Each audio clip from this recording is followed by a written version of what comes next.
आज का हमारा टॉपिक है इलेक्ट्रिसिटी। आखिरकार इलेक्ट्रिसिटी होती क्या है? जैसे कि हम सब जानते हैं, इलेक्ट्रिसिटी जो है वो हमारी लाइफ की बहुत ही ज़्यादा एसेंशियल पार्ट है। यानी कि हमारी लाइफ में इलेक्ट्रिसिटी के बिना कुछ भी संभव नहीं है। उसके बिना हमारी लाइफ अधूरी है, अंधियारी सी हो जाएगा। क्यों? क्योंकि इलेक्ट्रिसिटी से हम क्या करते हैं, अपने घर में लाइटनिंग करते हैं, उसी से फ़ैन चलाते हैं, उसी से टीवी चलाते हैं, वॉशिंग मशीन चलती है उसी से, और भी बहुत सारे ज़रूरी जो काम हैं वो सब हमारे इलेक्ट्रिसिटी की मदद से होते हैं। And heating purposes, it is our common experience that water always flow from high level to low level. ये हमारा कॉमन एक्सपीरियंस है कि जो वाटर होता है वो कैसे फ़्लो करता है, high level to low level, यानी कि हाई कंसनट्रेशन से लो कंसनट्रेशन की तरफ वो वाटर जो है जाता है। This movement of water due to difference of level is called as water flow. ये जो डिफरेंस होता है, यानी कि हाई कंसनट्रेशन से लो कंसनट्रेशन वाला जो डिफरेंस होता है, उसी को हम क्या कहते हैं, उसी डिफरेंस को हम कहते हैं वाटर फ्लो। सिमिलरली, ऐसे ही when two ends of a metallic wire are at different electric potential, ऐसे ही जब दो अलग अलग मेटालिक वायर के जो पॉइंट्स हैं, यानी कि मेटालिक वायर के दो एंड पॉइंट लेने हैं और उसका डिफरेंट इलेक्ट्रिकल पोटेंशियल होना चाहिए। Charges also flow from one end of the conductor to the other end due to difference of potential. तो यहाँ पर कहने का मतलब क्या है, यहाँ पर जैसे कि आपको मेटालिक वायर के दो एंड लेने हैं और उसको वहाँ पर कुछ पोटेंशियल डिफरेंस भी लगाना है। तो यहाँ पर हम कहना चाहते हैं कि जैसे कि वाटर फ्लो होता है हाई कंसनट्रेशन से लो कंसनट्रेशन की तरफ, वैसे ही इलेक्ट्रिसिटी भी फ्लो होती है। ठीक है, उसमें क्या होता है, पोटेंशियल डिफरेंस होना चाहिए। जैसे कि पोटेंशियल डिफरेंस का अगर मैं आपको एक एग्जांपल दूँ, तो जैसे कि आपने देखा होगा बिजली के तारों पे बर्ड जो हैं वहाँ पर बैठी रहती हैं, है ना। लेकिन जब अगर कोई इंसान ऐसे बैठ जाएगा तो उसको करंट लग जाएगा।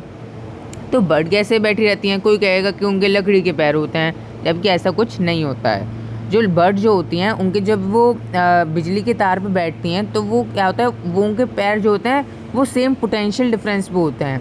ठीक है, सेम पोटेंशियल डिफरेंस का कहने का मतलब क्या है, यानी कि वो दोनों पैर को एक साथ उस तार पे रखती हैं। ठीक है, तो अगर जब वो एक साथ तार पे पैर रखती हैं तो उसमें कोई भी पोटेंशियल डिफरेंस नहीं होता है। तो this flow of charges continuous an electrical current, therefore it is observe that the current continues to flow in a conductor as long as there exists a difference of potential difference its two end। तो यहाँ पर हमें वही कहने का मतलब है, कोई भी अगर किसी भी कंडक्टर के बीच में अगर कोई पोटेंशियल डिफरेंस है तभी करंट जो होता है फ्लो होगा। जैसे कि अगर आप मान लो, मैं आपको एक एग्जांपल दूँ, जैसे कि आपके पास कोई भी 11,000 वोल्ट का कोई भी तार जो है टूट के गिर गया आपके पास। ठीक है, आपके पास मतलब थोड़ा सा दूर कहीं गिर गया, तो आप सब पहले दिमाग में क्या आएगा, हमें भागना है। लेकिन जब आप भागोगे अगर, तो आपको क्या होगा, करंट लग जाएगा।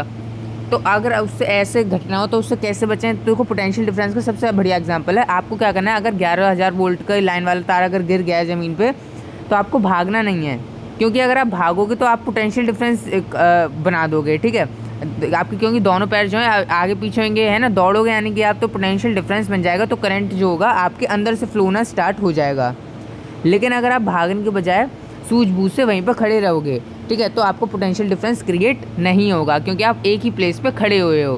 ठीक है, तो उसकी वजह से आपको करंट नहीं लगेगा। लेकिन अगर जो लोग भाग रहे होंगे तो उनको क्या था, अलग अलग वोल्टेज पे, यानी कि जितना दूर जाता जाएगा उतना वोल्टेज कम होता जाएगा, तो अलग अलग वोल्टेज पे उन सबको करंट लगता जाएगा। ठीक है, लेकिन अगर आप एक ही जगह खड़े रहोगे तो आपका पोटेंशियल डिफरेंस नहीं होगा कोई, तो इसलिए आपके पास से कोई भी जो होता है इलेक्ट्रिसिटी पास नहीं होगी।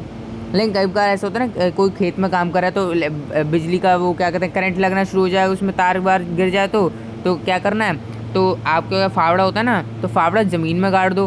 ठीक है, उसके पास, तो उससे क्या होगा, जो उसका लोहे वाली साइड होती है उसको ज़मीन में गाड़ दो, तो उससे क्या होगा, इलेक्ट्रिसिटी जो उसकी बॉडी से जो जा रही थी, अब वो उस फावड़े से जाना स्टार्ट हो जाएगी, यानी कि पोटेंशियल डिफरेंस क्या कौन क्रिएट कर देगा, फावड़ा कर देगा। तो इसलिए वो इंसान की जान भी बच सकती है। तो ये दो मैंने आपको एग्जांपल दे दिए, एक खेत वाला और एक अगर बिजली का तार गिर जाए वैसे। तो यही होता है पोटेंशियल डिफरेंस का मतलब। अगर पोटेंशियल डिफरेंस होगा, किसी भी करंट फ्लो, अगर करंट का फ्लो कराना है तो पोटेंशियल डिफरेंस होना चाहिए। अगर पोटेंशियल डिफरेंस नहीं होगा तो करंट का फ्लो भी नहीं होगा। This mean that in order to keep electric current flow through a conductor, it is necessary to maintain the potential difference between two ends of the conductor. तो यहाँ पर भी वही चीज़ लिखी है, अगर हमें कोई भी इलेक्ट्रिसिटी करंट को फ्लो कराना है तो वहाँ पर पोटेंशियल डिफरेंस होना किसी भी दो पॉइंट के बीच में ज़रूरी है, किसी भी कंडक्टर का पोटेंशियल डिफरेंस होना ज़रूरी है। Hence we always need an arrangement of or device which supplies energy or perform work to make the electric charge move from one end of the conductor to the other end. Such an arrangement or device is known as source of electromotive force or potential difference.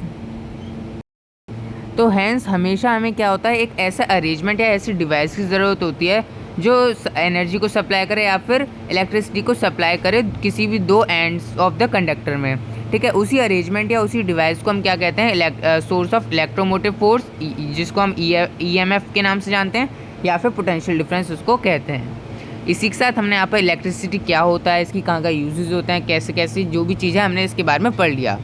So thank you for watching this video.